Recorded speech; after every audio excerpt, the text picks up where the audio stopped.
Hello everyone, स्वागत करता हूं आपको आज की इस न्यू वीडियो में। दोस्तों, आज हमारा जियोलॉजी क्लास 12th का पार्ट नंबर 2 है, ठीक है ना, ये वीडियो में। और इस वीडियो में हम लोग बहुत ही ज़ोरदार तरीके से एकदम झक्कास पढ़ेंगे। जैसा कि पार्ट 1 आप सभी लोगों ने देखा है। वीडियो इतना गैपिंग इसलिए है कि वीडियो आप सभी लोग समय पर देखते ही नहीं हैं, इसलिए हम जल्दी जल्दी नहीं बनाने का प्रयास करते हैं। एंड जो भी है इधर बीच में सब कुछ मैनेज करके वीडियो बनाना पड़ता है। सो आप लोग डोंट वरी, आपका तैयारी होगा ही होगा, एकदम फिक्स है। तो चलिए, आज का जो मेरा पार्ट 2 है, आपको जैसा कि पता होगा कि जैसे हम सिलेबस प्रोवाइड कराए थे तो उसमें हमने बताया था पहला फिजिकल जियोलॉजी, जो कि पार्ट 1 वीडियो में 57 मिनट का वीडियो है। एंड फिजिकल जियोलॉजी कंप्लीट करा दिया गया है उसमें, जिसमें और ऐसा भी नहीं कि फिजिकल जियोलॉजी केवल 12th वालों के लिए ही है। आपका 11th जो है जियोलॉजी का, वो टोटली आपका फिजिकल ही है।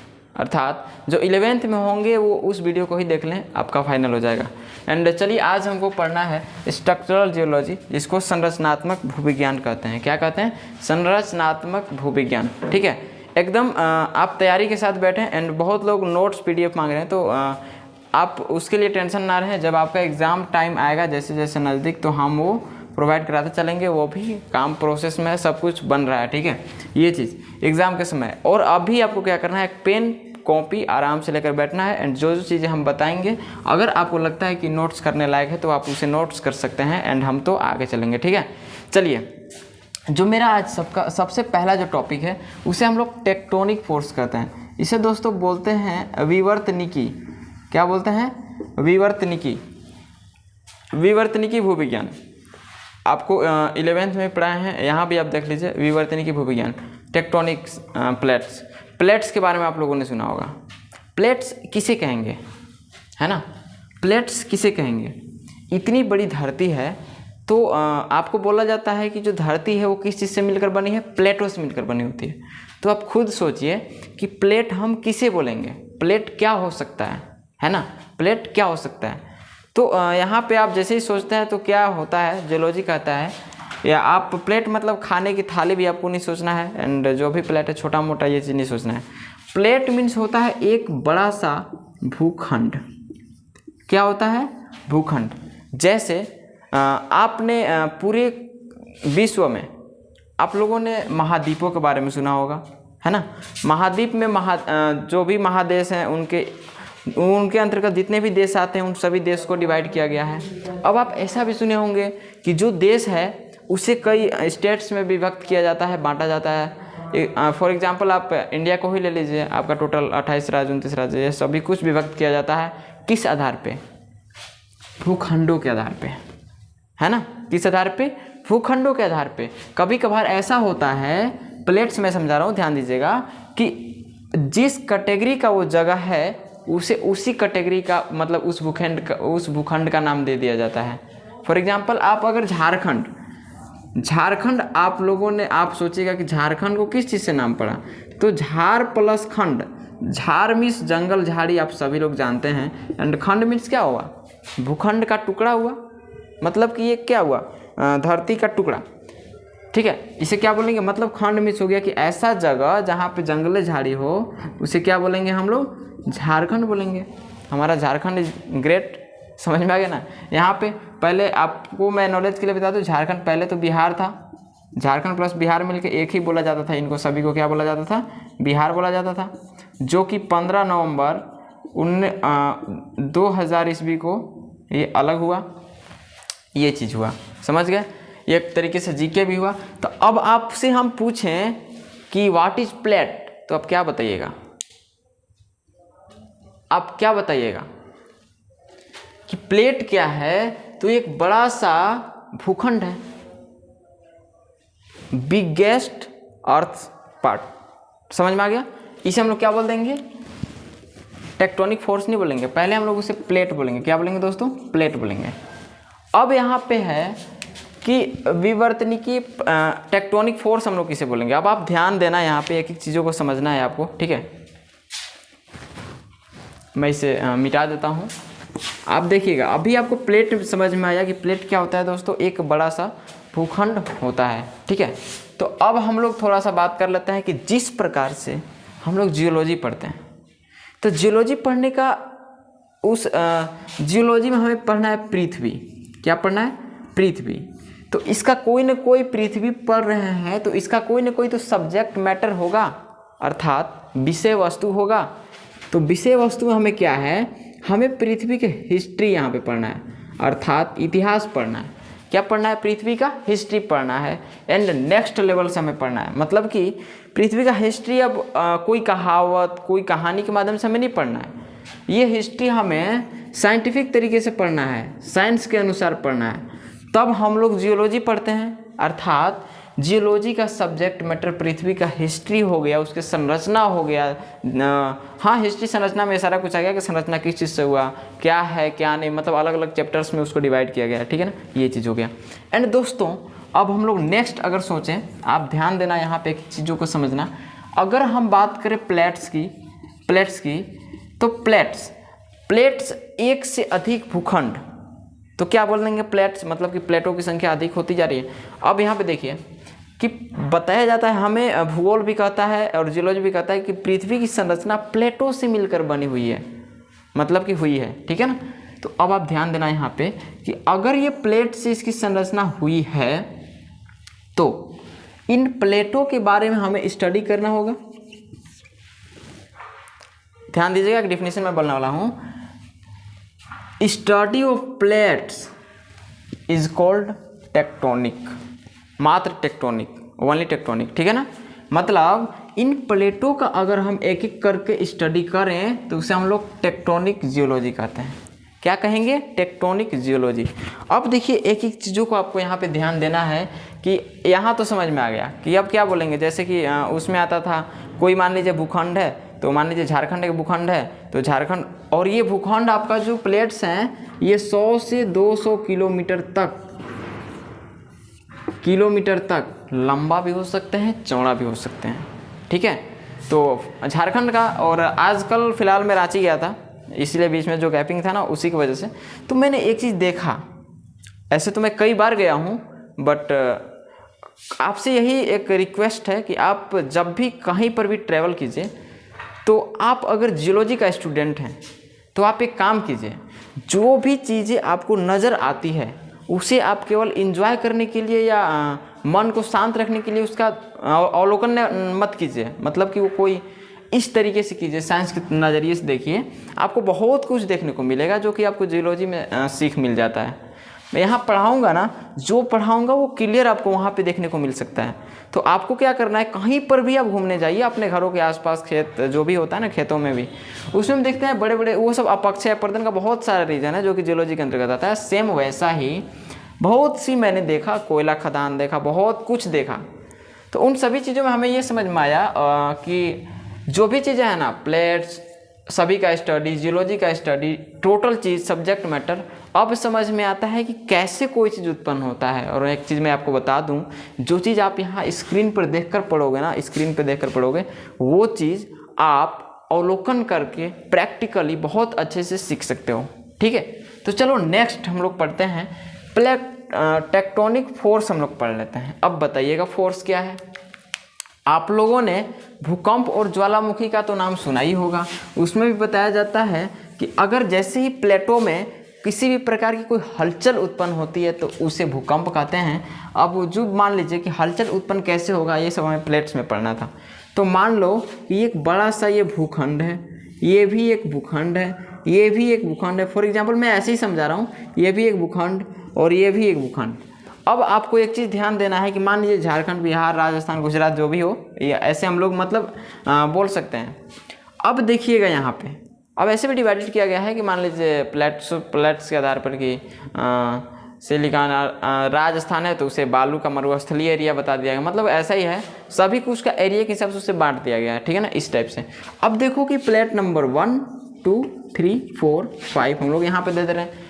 अब इसमें होता है एक नती होता है, क्या होता है, नती, जिसको डीप कहते हैं, और एक लंबवत होता है, लंबवत। अब देखिए इसे क्षैतिज से मापा जाता है, अर्थात सोया हुआ से। तो देखिए यहाँ पे कि अगर इसमें हलचल उत्पन्न होगा कैसे, अर्थात ये हिलेगा डुलेगा कैसे, क्योंकि ये फिक्स है। हिलने डुलने का एक ही रीज़न हो सकता है। जिस प्रकार से भूकंप उत्पन्न होता है ना, तो उसका अनेक रीज़न होता है। जैसे ट्रेन चल रहा है स्पीड में, ऊपर से कोई चट्टान गिर गया, पर्वतों पर से शिलाखंड गिर गया, इस टाइप से, तो इसमें हलचल उत्पन्न कैसे होगा भैया, इसको समझना है ना आपको। तो हलचल उत्पन्न ऐसे होगा, अर्थात ये आपस में ऐसे हिलेंगे, शायद मैं फर्स्ट वीडियो में इसे बताया हूँ, मुझे याद आ रहा है धीरे धीरे, आपस में या तो आगे पीछे ऐसे ऐसे करेंगे या तो ऊपर नीचे जाएंगे। तो अगर ये आगे पीछे कर रहे हैं तो ये नति में आ जाएगा, एंड अगर अप डाउन कर रहे हैं तो ये लंबवत में आ जाएगा, बिकॉज ये लंब हिल रहे हैं। तो इनका हलचल इस प्रकार से होता है। तो इसे हम बोल सकते हैं कि ये प्रेशर की वजह से, दाब की वजह से कोई अलग से बल लगाया जाए, उस हिसाब से भी ये क्या हो सकते हैं, उत्पन्न हो सकते हैं। तो इस प्रकार से जो बल लगता है इस पे, इसे ही हम लोग टेक्टोनिक फोर्स कहेंगे। कंप्लीट। यहाँ पे कोई भी हम किताबी लैंग्वेज से आपको समझाने का प्रयास नहीं करेंगे, प्रैक्टिकली समझाने का प्रयास करेंगे, जो कि आप इजीली मतलब इजी वे में सीख सकते हो। ठीक है, उसके बाद टेक्टोनिक फोर्स आप समझ गए, विवर्तनिकी भी हो गया। एंड उसके बाद चलिए हम लोग देख लेते हैं डीप नति क्या होता है। जैसे अब हम लोग बात करेंगे रॉक्स के, रॉक्स चट्टाने, सेल बोल सकते हैं इनको, क्या बोलेंगे, सेल बोल सकते हैं। अब देखिए सेल का जो संस्तर होता है, संस्तर, नोट्स जब आप लोग के दिए थे तो बहुत लोगों का कमेंट आ रहा था कि सर संस्तर क्या है, संस्तर। तो संस्तर मीन्स होता है आपका अस्तर, अर्थात लेयर, एक लेयर होता है ना, उस तरीके से क्या बोल सकते हैं, संस्तर मीन्स लेयर होता है। बहुत ही इजी वर्ड है, आप इजी वे में समझने का प्रयास कीजिए। तो देखिए यहाँ पे हम क्या बोलेंगे सेकंड में, डीप। डीप मीन्स क्या होता है, नति। अब जो ये किसी भी सेल या किसी भी प्लेट्स या किसी भी भूखंड का जो लेयर है, वो लेयर अगर क्षैतिज दिशा में अर्थात ऐसे है, ऐसे है, मतलब ऐसे, तो उसे हम लोग इसको बोल देंगे नति। उसका मतलब आसान लैंग्वेज में यहाँ पे हम लिखे हैं कि भूपृष्ठ के संचलनों के कारण, अर्थात सेल और जो भी प्लेट्स हैं उनके हलचल या संचलन के कारण परिवर्तन जो होता है और उससे जो झुकाव कोण बना, उसे हम लोग क्या बोल देंगे, नति बोल देंगे। क्या बोल देंगे, नति बोल देंगे। एंड उसी के साथ क्षैतिज दिशा से मापा जाता है, क्षैतिज में पहले रखकर, और उसके बाद उसे मापा जाएगा कि अप है कि डाउन है, जो भी है। उसके बाद एक नति लंब भी आता है, यहाँ पे क्या आता है, नति लंब। अब जैसे कि हमने बताया कि ऐसे अगर कोई चीज़ लंबवत ऐसे कुछ कर रहा है गति, या कोई भी किसी प्रकार का संचलन हो रहा है, तो उसे हम लोग क्या बोलेंगे, नति लंब बोल देंगे। क्या बोलेंगे, नति लंब, क्योंकि नति है, लंब मिस होता है 90 डिग्री, इस टाइप से। चलिए ये भी हो गया कंप्लीट। बहुत ही ये 40-45 मिनट का वीडियो ये नहीं बनेगा, बहुत ही मतलब स्मॉल है और चैप्टर भी बहुत छोटा है। उसके बाद ज्वाइंट। ज्वाइंट क्या है, ज्वाइंट मीन्स होता है संधि, यहाँ पे संधि, ठीक है ना। तो ज्वाइंट मीन्स जोड़ भी होता है, एक जोड़। तो अब देखिएगा संरचनात्मक इसे इसीलिए बोला गया है स्ट्रक्चरल, यहाँ पे रीजन है कि किस प्रकार से पृथ्वी की संरचना हुई है, इस टाइप से। तो ज्वाइंट हम लोग किसे बोलेंगे, ज्वाइंट उसे हम लोग बोलेंगे कि जैसे देखिए कोई भी चट्टान होता है, उसके बीच में दरार आता है, कैसे आता है वो सब पार्ट 1 में है। दरार आता है, या कोई भी भूखंड का निर्माण हो रहा है, किसी भी प्लेट्स का निर्माण हो रहा है, कोई भी चीज़ बन रहा है, तो जैसे ही वो चीज़ बन रहा है तो उसमें कोई ना कोई ज्वाइंट होता है। जैसे आप शरीर से तुलना कीजिए, आपके शरीर बना हुआ है, कहीं पर भी आपका बहुत सारी ज्वाइंट्स हैं शरीर में। आपका जो भी हड्डियों का संरचना, कंकाल तंत्र होता है, आपका अगर मानव कंकाल तंत्र अगर आप देखे होंगे रियल में ना, फोटो में या जो भी है ग्राफ में, तो आपको पता चलेगा कि कितना सारा उसमें ज्वाइंट्स होते हैं। तो वैसे ही जिस प्रकार से बॉडी में ज्वाइंट्स होते हैं, शरीर में ज्वाइंट्स होते हैं, उसी प्रकार एक सेल या प्लेट्स को निर्माण करने में ज्वाइंट्स होते हैं। वो ज्वाइंट्स आपको देखने को मिल जाएंगे संधि। जैसे आप किसी भी चट्टान को देखिएगा तो उस चट्टान में आपको ज्वाइंट्स मिलेंगे, ऐसे दरार मिलेगा, ऐसे ऐसे मिलेगा, या तो नहीं होगा तो ऐसे कटा हुआ भी मिलता है एक ही चट्टान में, ऐसे ऐसे। तो अगर इन लोगों में देखिएगा कभी भी, जैसे कि अभी जस्ट हम एक दिन पहले एक वीडियो पोस्ट किए थे उसमें कि यांत्रिक तरीके से बम विस्फोट किया गया था कोयला खदान में, ठीक है ना। तो वहाँ पे ऐसे ही होता है कि देखकर वहाँ पे पहले क्या होता है, खोदा जाता है, एक डिप बनाया जाता है, मतलब कि जो विस्फोट है ना हमारे पास, जो बम होता है उसको उस साइज़ का अंदर में किया जाता है। जैसे कुआं में अगर हम लोग ब्लास्ट करते हैं, अगर कुआं खोदते हैं तो एक ऐसा लेयर आता है जो कि हम लोगों से कटने का मतलब कि चांस नहीं होता है ऐसे। तो हम लोग क्या करते हैं कि उसमें बम ब्लास्टिंग करते हैं। तो बम ब्लास्टिंग जैसे ही हम लोग करते हैं वहाँ पे, तो हम लोग पत्थरों को काटने के लिए बम ब्लास्टिंग करते हैं, ठीक है ना। अब वो बम ब्लास्ट क्या करता है कि उसे एक बैग जैसे बम फटता है ना, वैसे ही फाड़ कर पत्थरों को तोड़ने का काम करता है, अर्थात उसे हम लोग अपक्षय भी एक तरीके से बोल सकते हैं, खोदना बोल सकते हैं, ठीक है। तो आपको ये चीज़ समझना है कि जैसे ही वो कोई चट्टान में डीप जब खोदा जा रहा था बम को फिट करने के लिए, ठीक है, तो उस जगह पे ज्वाइंट खोजा जाता है। क्या खोजा जाता है? ज्वाइंट। उस सेल के अंदर, उस प्लेट्स के अंदर ज्वाइंट खोजा जाता है कि, और ऐसे अगर ज्वाइंट दिख रहा है तब ज्वाइंट पर ही हम लोग उसको दरी मारते हैं, और अगर नहीं हुआ तो सिंपली कहीं पर भी मार सकते हैं। क्या हुआ सर? बोल रहा है मेढक। क्लास में मेढक आ गया ना, कोई बात नहीं। तो यहाँ पे ज्वाइंट आपको आई होप दैट समझ में आ गया होगा। मेढक कहाँ है सर? समझ में नहीं आ रहा। गला फट गया होगा, उसका गला फट गया है शायद, चिल्ला रहा है। चलिए कोई बात नहीं, छोड़िए। तो इस प्रकार से आपका ज्वाइंट संधि हो गया। आपको संधि हिंदी और इंग्लिश वाले में वो नहीं चले जाना है, संधि व्याकरण में जो होता है। कहाँ है ये, कहाँ है? समझ में नहीं आ रहा है। वो पढ़ रहा है ना सर? ये भी पढ़ रहा है, आज इसको भी जियोलॉजी हम पढ़ाते हैं। बहुत ही एक सिंपल सा एग्जाम्पल है आप लोगों के लिए कि अभी हम जियोलॉजी पढ़ रहे हैं। जियोलॉजी के अंतर्गत ही एक ऐसा जीव के नाम आप लोगों ने सुना होगा कि स्थल पर भी रहता है, मिट्टी में भी रहता है, जल में भी रहता है, तीनों जगह पर रहता है, ठीक है। तो वो एग्जाम्पल क्या हो सकता है, आप हमें चैट बॉक्स में जल्दी से बताइए। एंड उसी का आवाज़ आ रहा है जो कि क्लास को डिस्टर्ब कर रहा है यहाँ पे, ठीक है। कहाँ गया समझ में नहीं आ रहा है, ठीक है। तो वो एक मेढक है जो कि क्लास में किसी कारणवश फूस आया है और जो कि आवाज़ कर रहा है, ठीक है। तो चलिए कोई बात नहीं, चलिए हम लोग अपना टॉपिक को आगे बढ़ाते हैं। वलन तथा व्रंश पढ़ते हैं।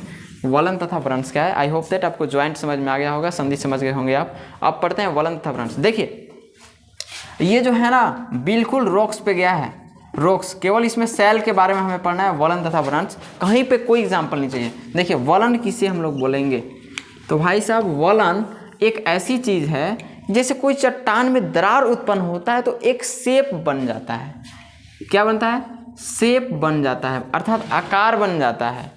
अब उसमें क्या होता है कि दिन पर दिन, जैसे हमने बताया था पक्षे में, सूर्य का रोशनी आया, हीट किया, ठंडा हुआ, सिकुड़ गया, इस टाइप से प्रक्रिया लगातार होता है। तो उसमें धीरे धीरे दरार आने लगता है बहुत ही लंबे समय के बाद। उस तरीके से जैसे उसमें दरार उत्पन्न हुआ तो एक तरीके से उसका शेप बन गया कि उसमें दरार बन गया है, ठीक है ना, इस टाइप से। अब क्या होता है, वही प्रक्रिया हीट लो सारा कुछ होता रहेगा।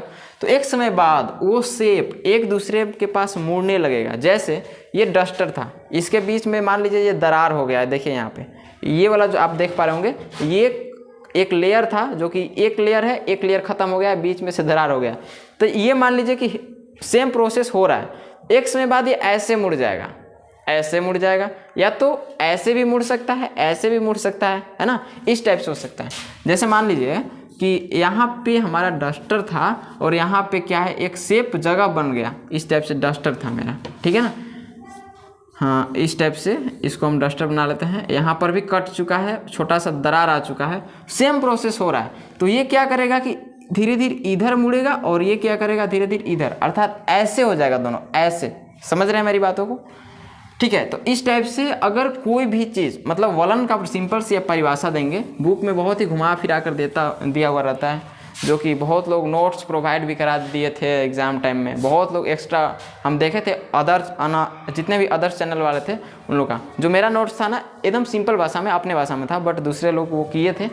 तो हम देखे, उस चीज़ से ये समझ में आया कि पहले तो ये जो नोट्स लिखे हैं उनका तो पहले समझ में ही नहीं आ रहा है कि आंसर कहना क्या चाहता है।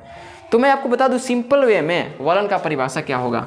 वलन हम उसे बोलेंगे कि जैसे कोई चट्टान है, उसमें अपक्षय क्रिया के उपरांत क्या होता है कि दरारें उत्पन्न होती है, चिन्ह बनता है, और उस चिन्ह के अनुसार, मतलब जिस क्षेत्र में वो चिन्ह जाता है उसी क्षेत्र में या तो प्लेट टूटेगा, या तो वो सेल का जो संस्तर था, लेयर था, वो टूटेगा या उसी तरफ मुड़ जाएगा। तो दोस्तों उसे हम लोग बोल देंगे वलन। कंप्लीट। एक इसी में आता है टॉपिक व्रंश। अरे भैया शांत तो हो जाओ, इतना हल्ला कर रहे हो, मेढक का क्या करें, समझ में नहीं आ रहा। चलिए उसके बाद एक आता है व्रंश। व्रंश बहुत ही सिंपल है, आप समझोगे यहाँ पे क्लियरली। व्रंश में होता क्या है कि वलन में आपका कोई भी चीज़ शेप बना एंड उस तरफ मुड़ने लगा, तो जैसे ही मुड़ने लगा उस प्रक्रिया को हम लोग वलन बोलेंगे। और अगर वो मुड़कर टूट गया, समझ रहे हैं मेरी बातों को, अगर वो मुड़कर टूट जाता है, अर्थात भ्रंश में समझिए ना, भ्रष्ट हो जाना, भ्रष्ट हो जाना, नष्ट, बिल्कुल खत्म, tata bye bye good bye खत्म, ठीक है ना, एकदम मिट्टी बन जाए, भ्रंश हो जाए, चट्टान से मिट्टी बन जाए टूट टूट कर, पूरे प्रोसेस को हम लोग भ्रंश बोल देंगे। समझ में आ गया? तो दोस्तों ये था आपका स्ट्रक्चरल जियोलॉजी। एंड अब बचा है लास्ट टॉपिक जो कि अब की हम लोग डिस्कस करने वाले हैं। एंड आज से लगभग 4 वीडियोज़ में मैंने उस टॉपिक को डिस्कस कर दिया है, ठीक है ना। 4 से अधिक वीडियो में हम आज उस वीडियो मतलब उस टॉपिक को हमने यहाँ पे सर्च कर दिया है, जो कि पृथ्वी के संरचनात्मक प्रोसेस में बहुत अहम भूमिका है उसका, ठीक है। तो अब बनाते हैं, आप लोग समझ सकते हैं, आप लोग को फटाफट, बहुत बातें करते हैं आप लोग चैटिंग बॉक्स में, हम देखे हुए हैं। आप लोग सोचते होंगे कि सर नहीं है, जो भी मन आता है वो बोल देते हैं। भाई तू भी चैटर बॉक्स बन जाना, चैट बॉक्स में आ जाना, यहाँ पे प्लीज़ मत बोला करो। तो सुन लो, सुना दो, हाँ बोलो, बोल दो, तुम भी चैट बॉक्स में आ जाओ, सबके साथ तू भी बातचीत करना। शुक्र मनाओ, तोरा खोज नहीं रहे हैं, नहीं तो बहुत दिमाग खराब हो रहा है मेरा सच में दिमाग खराब कर दे रहा है। तो देखिए, बात करने से अच्छा है कि आप यहाँ पे जो चीज़ हम यस नो पूछते हैं, आप फटाफट रिप्लाई दिया करो ना। आप लोग बीच में बात करते हो, क्या कर रहे हो, बोलते, कोई बोलेगा लिमिट क्रॉस कर रहे हो, इस टाइप से बातें मत किया करो यार, फालतू लगता है वैसे, ठीक है। तो यहाँ पे जो चीज़ हम पूछ रहे हैं इस पर फोकस करो, ठीक है।